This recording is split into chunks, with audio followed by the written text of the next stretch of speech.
Election commission जिसने funding case के ऊपर फैसला रिजर्व किया हुआ है और इनसे कोई भले की उम्मीद तो किसी को भी नहीं है। हर एक को पता ही है कि इलेक्शन कमीशन जो है उससे पीटीआई को तो कम से कम कोई भले की उम्मीद नहीं है। इमरान खान पहले ही कह चुके हैं कि इलेक्शन कमीशन जो है, चीफ इलेक्शन कमिश्नर इस वक्त जब भी लाहौर का विज़िट करते हैं वो बड़े मियाँ साहब और छोटे मियाँ साहब जो हैं उनके घर पे हाज़िरी दे के और पूछ के बातें कर रहे हैं। तो हमें पता है कि इस इलेक्शन कमीशन में जो बदतरीन फ़ैसला हो सकता है इस फंडिंग केस का, वो फ़ैसला आएगा।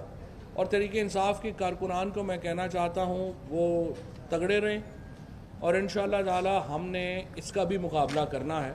और ज़रूरी है कि आप लोग अपने जहनों को अभी से बना के रखें कि जिस तरह का भी फ़ैसला आएगा हमने इसका मुकाबला करना है और इंशाअल्लाह ताला किसी भी प्रेशर में हमने नहीं आना।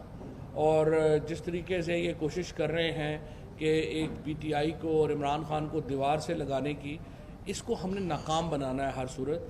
और इंशाअल्लाह आप देखेंगे कि जो अगले इंतखाबात होने हैं वो इस इलेक्शन कमीशन के अंडर नहीं होने। इस इलेक्शन कमीशन के अंडर इंतखाबात होने का मतलब वही है जो आज हो रहा है। आज आप देखिए सिंध में इलेक्शन हो रहा है लोकल गवर्नमेंट का, 800 लोग बल्दियाती इलेक्शनों में 800 लोग बिला मुकाबला इलेक्ट हो गए हैं।